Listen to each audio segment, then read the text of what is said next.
Saludos, buen día, bienvenidos. Esto es Info Análisis, un programa para la gente inteligente. Hoy es 18 de noviembre del año 2021 y es un honor para el equipo de Infoanálisis saludarlos. Somos Camila Dames. Camila Dames. Son Cohen Enríquez.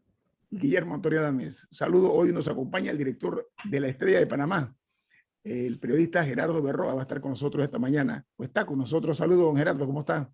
Saludos y buenos días a todos los oyentes de Omega Estéreo. Bienvenido. De vuelta de vacaciones. En realidad fue un congreso que había ya sobre medios de comunicación en Europa y América, ¿no? Muy bien. Qué bueno. Me imagino que muy enriquecedor, ¿no? Sobre todo. Ahí básicamente hubo una declaración de Madrid que la conclusión era que los gigantes de la comunicación dejen de estar robándose el producto intelectual de millones de personas que trabajan en los medios de comunicación. Estamos hablando de Google, Facebook, estamos hablando de todas estas plataformas mundiales que agarran los artículos de los medios y simplemente lo convierten en dinero sin darle ningún rédito a ningún medio de comunicación. Entonces, ¿Y qué solución proponen los medios para que eso no suceda? ¿Hay alguna plataforma, algo que sirva para eso? No, Europa, el Parlamento Europeo, porque eso fue directamente trabajado con el Parlamento Europeo, va a legislar y va a tirar una legislación fuerte sobre esto de que cada medio tiene que recibir un rédito de las plataformas grandes por el uso de su material intelectual. Muy bien, bueno, vamos a escuchar las noticias que hacen primera plana en los diarios más importantes del mundo.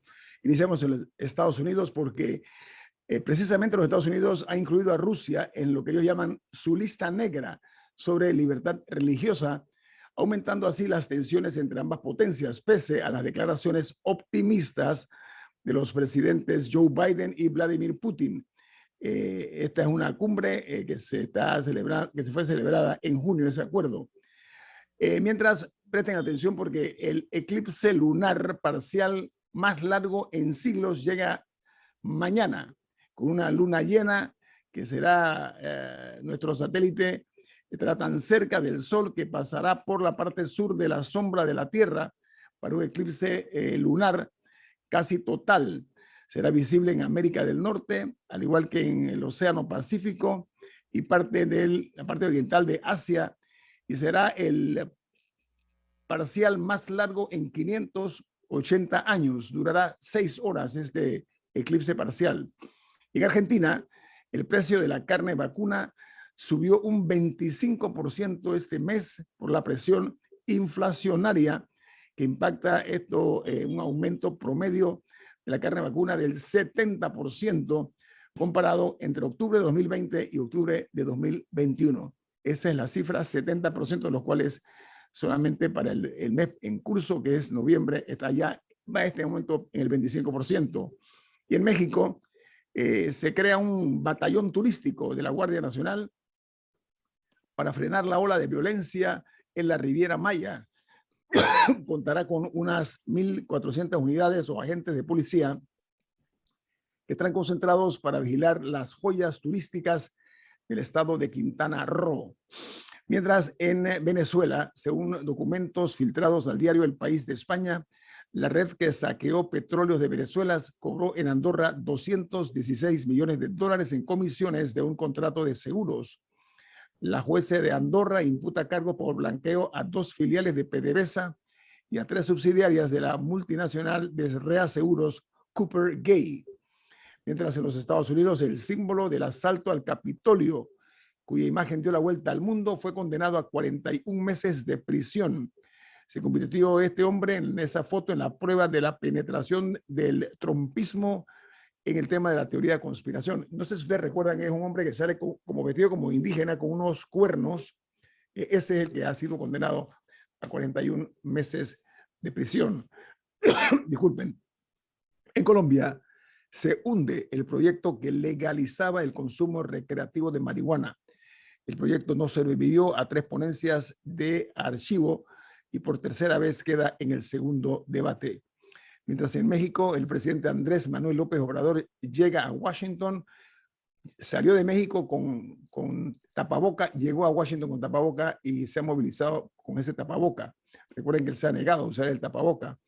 Bueno, AMLO, como le dicen, llegó para la cumbre que celebrará con Joe Biden, Justin Trudeau y la vicepresidenta Kamala Harris. Va a participar en la cumbre, que es la tercera de líderes de América del Norte. Y en Perú, el Ministerio de Salud informó que el 85% de los fallecidos por la COVID-19 en el país padecía de obesidad. Dice que ayer se registraron 1.032 nuevos casos para un total de 2.216.832 personas que portan la COVID-19 y los fallecidos en total son 200.695. Y en Guatemala es preocupante la situación porque dice que hay un atraso en la entrega de las vacunas Pfizer para vacunar a los adolescentes. El ministro de Salud asegura que la segunda dosis puede esperar hasta 55 días en Guatemala.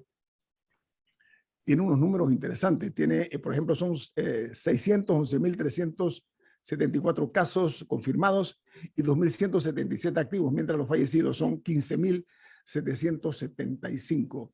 En Chile, las elecciones ponen cada vez más nerviosos a los mercados y el dólar registra su mayor alza en más de un año y medio. Por su parte, el presidente Piñera, con relación a las acusaciones que se le hacen, dijo: me quedan 4 meses de mandato sin descansar ni dejar de reconocer los errores que he cometido, pero seguiré trabajando como lo he hecho desde el primer día que llegué a la presidencia.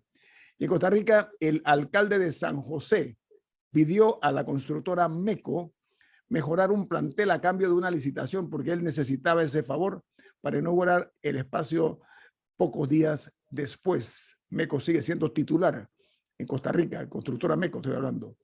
Y en Bolivia, la Policía Nacional alerta de posibles masacres en cárceles del país a nivel nacional y el incremento de asesinatos en las calles. Los principales diarios de los Estados Unidos titulan de la siguiente manera. Inicio con el diario The New York Times. Dice: 2 hombres condenados por matar a Malcolm X o X serán exonerados después de una condena que se les aplicó en el año 1966. Se trata de Muhammad Aziz y Khalil Islam, que logran la exoneración tras una larga investigación que representa un reconocimiento notable de los graves errores cometidos en un caso de los más notables e importantes en los Estados Unidos. Malcolm X era un líder de lo que se denominan los afroamericanos. Fue ultimado y a estos hombres los sacaron de repente, dijeron: ustedes son los culpables, son hombres de color. Y bueno, han cumplido casi 6 décadas, 50 y tantos años de cárcel. Ahora son exonerados. Yo creo que vendrá alguna demanda, ¿no? Por eso, diga Camila. Y quería agregar a un tema que se mencionó más temprano sobre el Congreso, que fue el señor Berroa, y todo este debate sobre que las plataformas digitales como Google o Facebook le remuneren a los medios de comunicación que producen el contenido por el cual ellos generan publicidad y ganan millones de dólares. Y es que recordemos el caso de Australia, que fue un pionero en este tema, que a inicios de este año Australia pasó una ley de que estas plataformas digitales tenían que hacer estos pagos. Facebook, como medida de retaliación, prohibió, o sea, bloqueó el contenido de noticias en Australia y después echó para atrás esa medida y porque llegaron a una especie de acuerdo, que justo estaba buscando cuál era el resultado, pero no lo he encontrado en estos instantes. Pero este debate no es nuevo y me parece muy interesante porque en ese sentido Australia fue pionero. Algún acuerdo lograron llegar con Facebook en ese sentido. Camila, haga un bien chequeado a ese tema, por favor, yo. Bueno, continúo con los diarios de los Estados Unidos, los 3 principales. Ya di a conocer cuál es el New York Times. El Washington Post titula su principal noticia, dice: Joe Biden elogia los autos eléctricos en Michigan, mientras la agenda climática golpea como un obstáculo en la Casa Blanca en Washington. El presidente estadounidense viajó a Detroit, que era antes la casa principal de la construcción de automóviles estadounidenses, para promover los vehículos eléctricos de fabricación estadounidenses y un nuevo paquete de infraestructura cuando el resto de la agenda climática está en juego en Washington. Y el diario de los negocios, el Wall Street Journal, su principal noticia dice: Joe Biden pidió a la Comisión Federal de Comercio que investigue si las empresas de petróleo y gas están participando en conductas ilegales destinadas a mantener los precios de la gasolina y el gas altos. Dice que es un esfuerzo para así responder a la preocupación del público sobre los costos de todos estos productos, desde el combustible hasta los domésticos, esto es, los alimentos. Y termino con las noticias, o la noticia que es el principal titular en El Salvador. En ese país se han eliminado la prueba COVID-19 y las cartillas de vacunación como un requisito para los turistas, para el ingreso al país. La CDC de Estados Unidos ha clasificado a El Salvador como un país con riesgo de alto contagio. Estas son las noticias que hacen primera plana y titular principal en los diferentes medios impresos del mundo. Retornamos con don Gerardo Berroa, él es el director general de la decana del periodismo panameño. Don Gerardo, el tema de la Lotería Nacional de Beneficencia, las actividades ilegales, delincuenciales, no se detienen. Siempre es, lamentablemente, para una institución de esta naturaleza, el escándalo el que prima, cuando debe ser lo contrario, el servicio a la sociedad. Ahora resulta que en esta institución se ha aprendido a 4 personas, de las cuales 3 son funcionarios y un particular, por la comisión de delitos cometidos contra la institución. Esto lo ha dicho el Procurador General de la República, el señor Caraballo. La pregunta mía es la siguiente, Gerardo. ¿Cómo es posible que no haya controles suficientes para este tipo de latrocinio en la institución, en la Lotería Nacional de Beneficencia? Hombre, el tema de la lotería, para mí eso no fue sorpresa. La sorpresa es que esté, por ejemplo, el Ministerio Público actuando y haciendo lo que en principio está haciendo. Pero ese tema de la lotería es muy viejo. De hecho, la Estrella de Panamá tiene hasta un reconocimiento en uno de las premiaciones del Fórum de Periodistas por uno de estos temas. Cuando nosotros hicimos una investigación por allá a principio del año del 2006, 2007, por ahí, 2008, 2007, por ahí, 2007 o 2008, en donde nosotros señalábamos todo lo que estaba ocurriendo. Lo que pasa es que la lotería no es una institución y allí el ex embajador Milton nos puede aclarar bien, la lotería es una institución que le da dinero al Estado. Es decir, no es una institución que se mueve con dinero público, es un negocio de chinguia que está metido en toda la cuestión y después que ellos cumplan los números para adelante. Pero ahí hay un rejuego más crítico de lo que ha ocurrido ahí. Esto por lo menos cambiaban los premios que no habían, que no se habían jugado, que habían jugado pero que no se habían vendido, lo cobraban. Pero allí, por ejemplo, hay una cuestión. Se supone que la Lotería Nacional es una institución que es de beneficencia y que ayuda a las personas más humildes. Es decir, las personas que venden loterías son personas sumamente humildes. Entonces, ahí hay miles de personas que meten su solicitud para adquirir una libreta y dentro de esa cuestión hay un documento que se llama beneficiario. ¿Qué ocurre? Que en la lotería, y eso es a lo largo de los años, han estado que la persona se le otorga la libreta, pero más nunca sabe, esa persona nunca sabe en realidad que se le otorgó la libreta, porque adentro hay una mafia que pone el beneficiario y ese beneficiario que al final es el que tiene libreta. Y por eso hay gente que acapara. Aquí hay grandes casas grandes, como le dicen, de venta de billetes clandestinos, pero también hay casas grandes de venta de billetes oficiales. Entonces, permiso. Vamos a ampliar ese tema porque, ¿sabe qué? Se ha deformado totalmente un objetivo que tenía como propósito una parte muy humana de ayudar a los más necesitados y se está detectando que lo que se está haciendo es una serie de ilicitudes dentro de la Lotería Nacional de Beneficencia. Viene más con Gerardo Berroa, director de la Estrella de Panamá, aquí en Info Análisis, un programa para la gente inteligente. Pero continuamos con nuestro invitado, el periodista Gerardo Berroa, director general de la Estrella de Panamá. Don Gerardo, las últimas décadas tiene años pródigos en escándalos. Se ha descubierto precisamente por parte de los medios de comunicación que ha habido una piñata de corrupción con los dineros del Estado, los dineros de todos nosotros los panameños. En el caso particular de la Lotería Nacional de Beneficencia, ustedes han hecho una nota interesante en la cual destacan que en cuanto a la comisión de los delitos, tiene que ver, por ejemplo, está los funcionarios a los que se menciona, es el director de operaciones de la Lotería Nacional de Beneficencia, la directora de entrega de chances y billetes y el director provincial de la Lotería Nacional de Beneficencia en Panamá. Ellos ocupaban, en el momento de la comisión del acto delictivo, que fue en marzo, ahora ocupan otros cargos que no son esos, fueron movidos de los cargos. La pregunta, don Gerardo, es que aparentemente hay un despertar del Ministerio Público, aparentemente, y que ha tomado muy en serio este acto. Ahora, estos son peces pequeños. No veo en el sartén de la justicia ninguno de los tiburoncitos, de los grandecitos. ¿Usted qué opina de eso? No, lo que pasa es que aquí hay a veces una equivocación de las personas en creer que el pez grande es quien jefatura o manda en una institución, ya sea en un ministerio o una cuestión. Eso fue lo que ocurrió, por ejemplo, en el caso del CENIAF.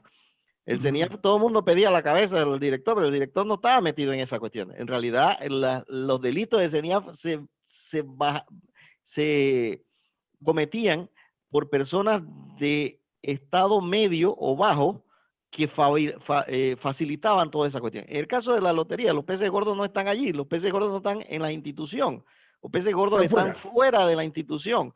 Gente que se ha hecho de esa gran cantidad de libretas, que son las que al final tiene, hasta extranjeros están vendiendo lotería. ¿Y a santo de qué están vendiendo lotería? Pues ellos no tienen derecho a esa libreta, es que alguien se las alquila. Pero entonces actúan algunos como contratan también un poco para los cupos de taxi. Cupos de taxi, hay un sistema también enorme de personas que no son la cabeza de la institución necesariamente, pero hay un intercambio ahí y ni siquiera se sabe con certeza, así como no se sabe quiénes tienen los cupos de taxi, tampoco se sabe quiénes portan libretas de lotería. Okay. Porque hay ciertas libretas, y no sé si conoce el proceso, no los podría explicar. Hay unas que pasan incluso por familias, o sea, que se van heredando, pero hay gente que las vende, o que así como si fuera Uber, alquila, o sea, tiene las libretas y se la alquila a billeteros para que vendan y le tengan que reportar, que devolver las ganancias. ¿Cómo funciona ese sistema? Sí, lo que pasa es que, como les decía hace un rato, ese tema tiene que ver con el tema de el titular de la libreta y el tema y el beneficiario. Al final, la figura con la que juegan, y esto no es hoy, es una problemática que viene hace mucho tiempo. El beneficiario es al final el quien verdaderamente tiene la titularidad de la libreta. En el caso de las personas, sí heredan la libreta porque quizás en esa familia, una familia de billeteros que se mantiene durante muchos años teniendo una o dos libretas, la tienen el beneficiario que es alguien de su familia y así sucesivamente lo van cambiando y van manteniendo esa, digamos así, esa herencia en el tema de la libreta de lotería. Pero el problema está, y eso, como usted bien lo decía, sobre el tema de los taxis, eso se ha prostituido. Porque, por ejemplo, en la ley de la lotería se establece que cuando tú compras 500, por ejemplo, una libreta de $500, tú de esos $500, allí se paga por adelantado esa libreta. Y luego, antes del sorteo, 1 o 2 horas, tú tienes que hacer una devolución. Pero esa devolución no puede ser menor de, no recuerdo bien si es entre el 70 y el 80%. En los últimos años, en la práctica, la devolución está por debajo del 50%. Es decir, que si la lotería está rindiéndole al Estado panameño 60, 70 millones de dólares al año en dividendos, pudiera ser hasta 120, 150 millones de dólares. Esos 120 millones, esos 60, 70 millones de dólares se están repartiendo entre 4 bellacos que tienen las casas grandes de la lotería. Gerardo, esta actividad de bucaneros, ¿no? De piratas que hay en el país, lamentablemente, que se aprovechan de los controles que se han aflojado en el Estado, controles importantes. El modus operandi de ellos era que al terminar el sorteo de la lotería correspondiente, ellos enviaban a terceras personas a cambiar los billetes o los premios para después se quedaban ellos con el dinero. Esa es la denuncia que se conoce, correcto. O sea, hay una fórmula que habían establecido, una habilidad propia de los delincuentes, ¿no? Claro, porque eso está en el tema de la devolución. Como les digo, la devolución legal establecida es del 80%, pero eso no se está cumpliendo hoy. Chequee para que vea y verifique en la devolución. Las devoluciones están por debajo de ese número, de ese porcentaje que dicen. Entonces, ahí en esa cuestión, los funcionarios hábilmente agarran ese billete premiado, mandan a otro a cambiarlo y lo recogen como si fuera ganado legítimamente. Y estaban haciendo una trampa ahí. Aunque Gerardo, no se ha hablado de cuánto, el procurador ayer, no recuerdo haberlo escuchado por lo menos, que diera cifra de más o menos con cuánto dinero se han ido estas personas. Es quizás hasta imposible saberlo. ¿por qué? Es imposible, porque lo que pasa es que usted no sabe exactamente quién fue el que cambió, ni quién en realidad devolvió. Oiga, Gerardo, vamos a dar un giro de timón. La narcopolítica, la intromisión del narco, del crimen organizado en la política, nos está realmente causando un daño no únicamente interno, sino externo. Estamos vendiendo una imagen de un país que se aproxima a otras naciones donde estas instituciones de la maldad están controlando en alguna forma pues los destinos de un país a través de funcionarios o de políticos que son ficha de ellos, para usar un panameñismo. ¿Qué opinión le merece eso, Gerardo? Hombre, hace bastante tiempo en La Estrella y yo particularmente hemos remachado muchísimo sobre este asunto. La narcopolítica no es una cuestión de hoy ni es cuestión de un partido. A mí lo que me preocupa, al margen de lo que está ocurriendo hoy, es que muchas personas, muchos políticos utilizan el momento para hacer un ataque al gobierno de turno, cuando ese no es el problema. El gobierno de turno es un gobierno coyuntural. El ataque tiene que ser a la forma en cómo se está haciendo y se está dejando penetrar a los capos de la droga que están cooptando una gran cantidad de funcionarios para sus actividades ilícitas. Dice, si usted bien recuerda, en una ocasión, por ejemplo, en el gobierno de Varela, hubo disparos contra la residencia de un diputado en funciones. En el gobierno de Varela se le quitó la placa a los diputados, la placa de los carros de los diputados, porque hubo una denuncia muy seria en esa cuestión de que se estaba utilizando los vehículos para transportar la droga de un lado a otro porque no eran revisados por la policía. Y estamos hablando de casos en el área de Chepo, en el área de Colón, en el área de Panamá Oeste y Chiriquí. Y había la conexión. En ese entonces yo recuerdo que habían personas de inteligencia del gobierno americano que a mí me dijeron, y yo lo habíamos planteado en algunas notas, obviamente sin revelar fuentes ni nada de esta cuestión, que habían 8 diputados de la República, de diferentes partidos, metidos en eso. Pero no solamente diputados, aquí hay una gran cantidad de representantes de corregimiento de diversos partidos que están metidos en esta clase de negocios ilícitos, de actividades. Alcaldes en todo el país están metidos en esta cuestión. Entonces, yo creo que una de las formas más firmes para combatir esta cuestión se llama ¿cómo se llama? El financiamiento privado. El financiamiento privado ha permitido a los capos de la droga poner sus candidatos, y no solamente a diputados. La gente solamente está viendo a los diputados. El gran problema está en la baja cuestión, allá abajo en los representantes de corregimiento. Que son los que están en el lugar, ¿no? Son los que están en el sitio. Claro, están haciendo y están facilitando las cuestiones. Ok, Gerardo, regreso con usted en breve. ¿Tiene tiempo, no? Sí, claro. Vamos a hablar ahora de otro tema importante también aquí en Info Análisis. Este es un programa para la gente inteligente.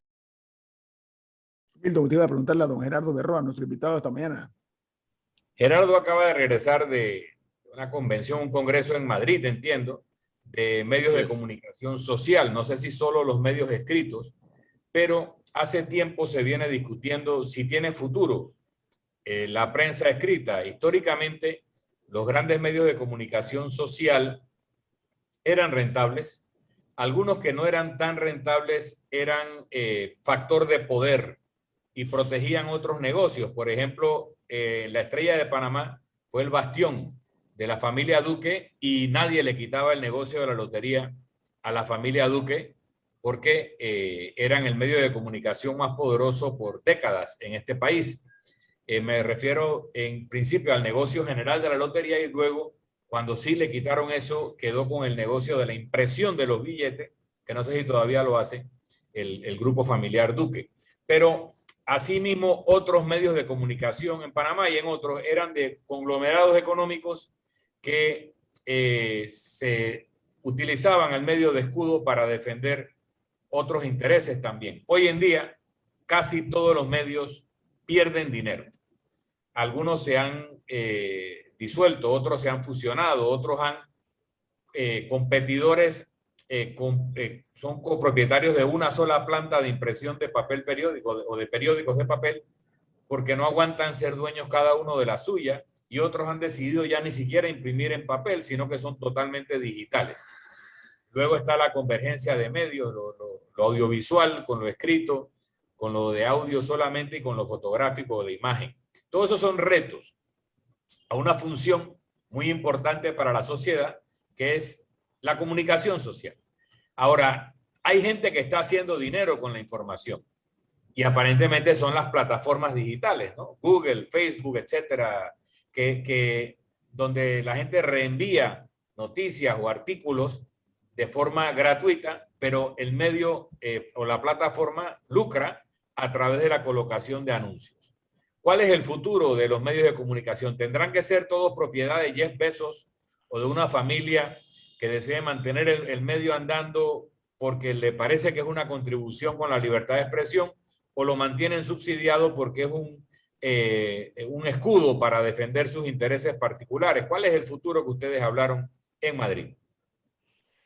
Ok, sí, bueno, se habló bastante de este tema, pero hay amenazas más serias todavía de las que usted está planteando. El tema de los medios de comunicación gira alrededor de lo que se maneja en Internet.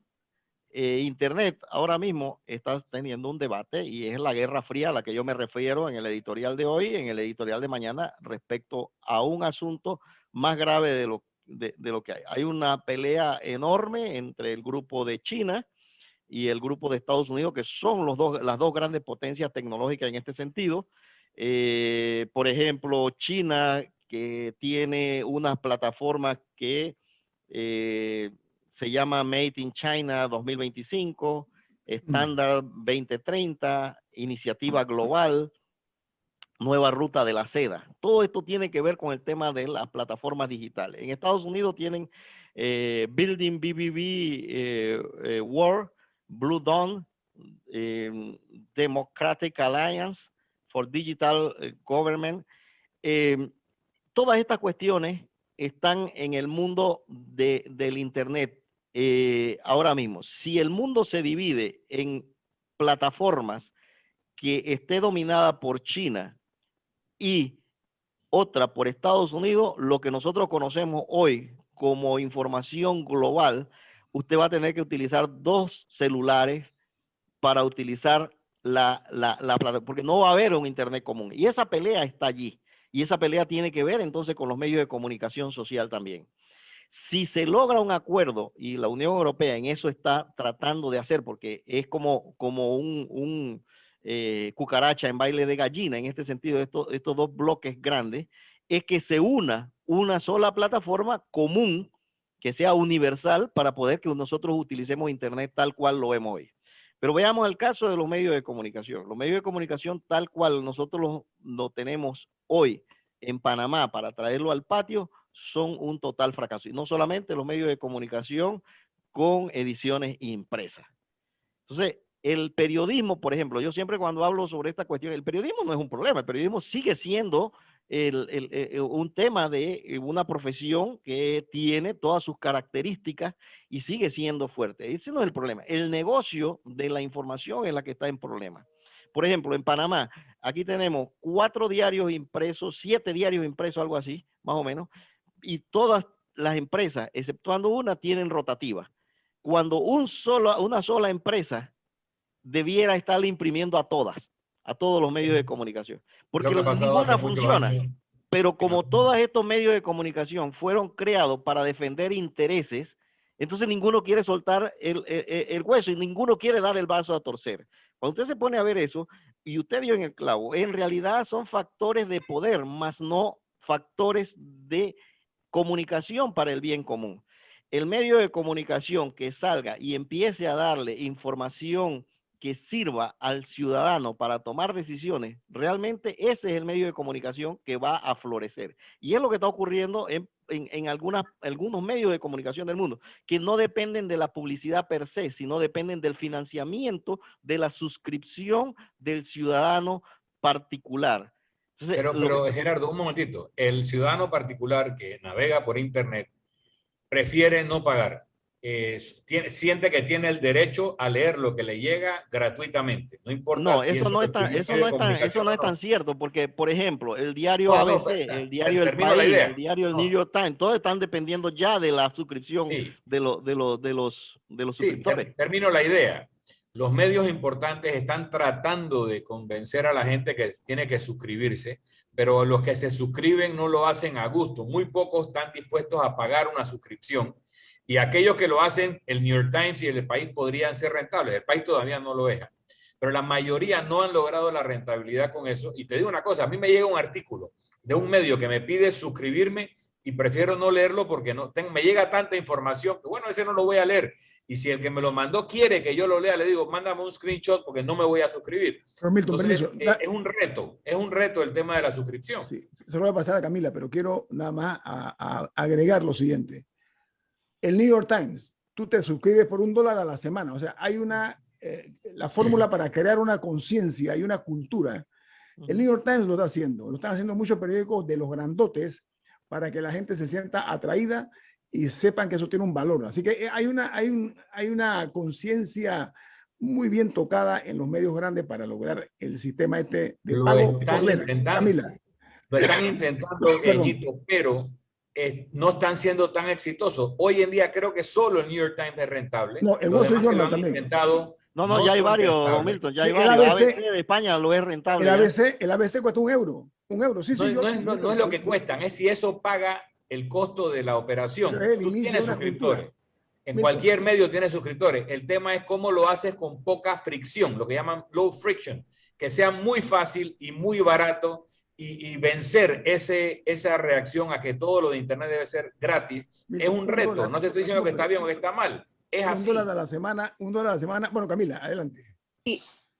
Yo estoy de acuerdo con don Milton que no es un tema de costo, de cuánto cuesta, porque por ejemplo Netflix es mucho más caro que $1 a la semana y hay millones de gente que lo pagan porque sienten que sacan un beneficio de ver ese contenido, no es un contenido periodístico, pero y Netflix tiene sus propios problemas de lo que se gastan, la deuda que generan para generar el contenido, etcétera, que eso es otro debate.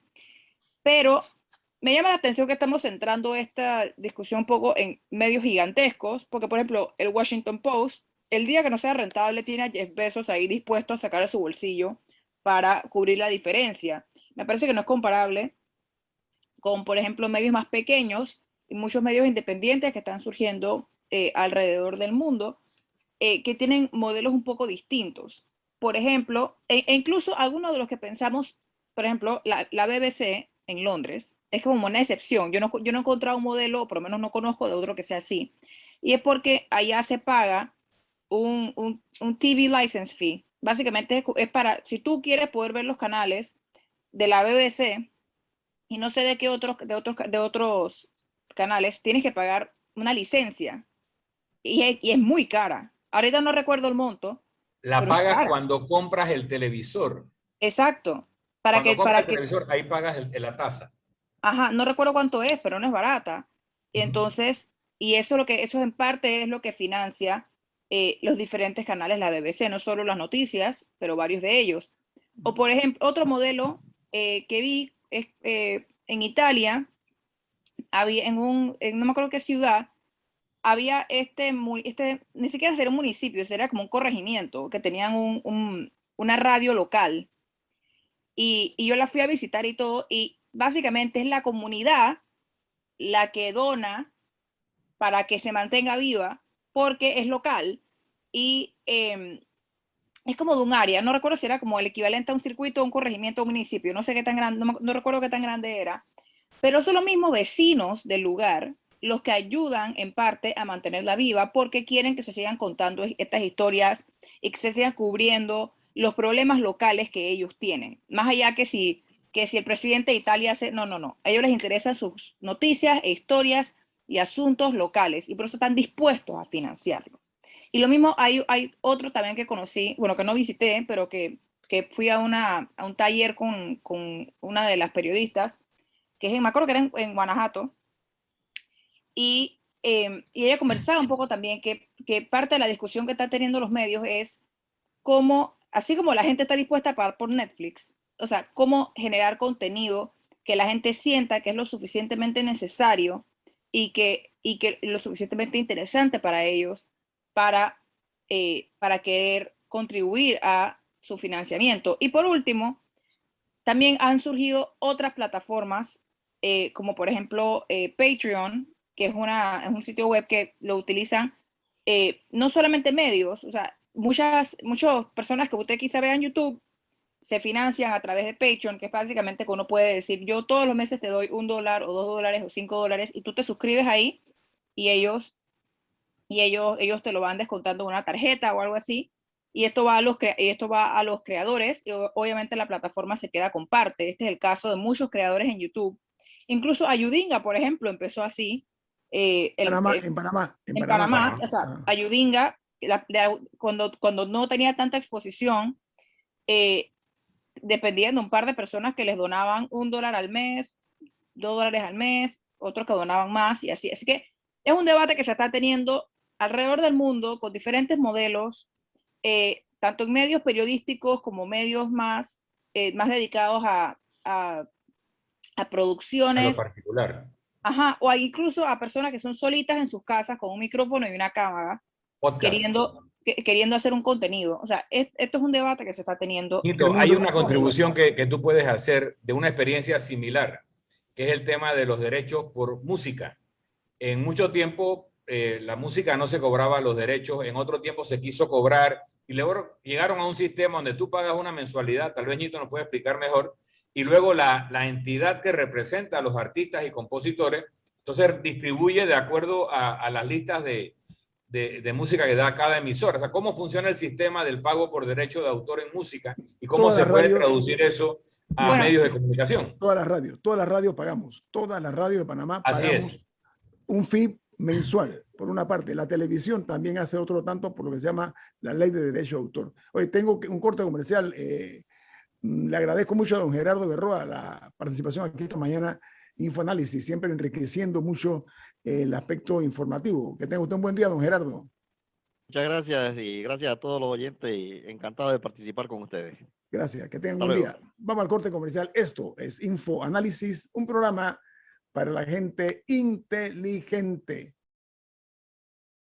Bueno, amigos, ayer y agradecido, por supuesto, asistí a la presentación de un libro que fue ayer presentado públicamente. Se trata de el libro Inclaudicable, que es la vida de Alberto Quiroz Guardia, un hombre que nunca claudicó en la defensa de sus creencias, de sus convicciones. Es la vida de Alberto Quiroz Guardia, una obra de Eduardo Antonio Quiroz y de Lina Raquel Quiroz Jaén. Aquí tiene la portada. Un libro que tiene muchísimo contenido histórico, porque don Alberto Quiroz Guardia, para quienes le permitían, le decían Betito, y así es recordado por todo el mundo, escribió páginas de valentía y de sentimiento patriótico, pero sobre todo de civismo y de convicción de la defensa de los mejores intereses del país, y han preparado este libro en el que se ve en la portada una foto que dice él escribiendo de puño y letra, dice que se haga realidad la libertad de expresión. Ahí la pueden ver, lo que nos están viendo en video, pueden ver la portada. Yo invito a que a los que a bien tengan pensar en la adquisición de este libro, que realmente todavía no he tenido la suerte de leerlo, pero por lo que escuché ayer en la presentación en la Biblioteca Nacional, es un libro muy interesante para una persona que tuvimos el gusto, digo tuvimos porque Milton también, de tratarlo personalmente y que un defensor pleno de la democracia y también de la libertad de expresión. Así que enhorabuena para sus familiares, que deben sentirse muy orgullosos de este legado.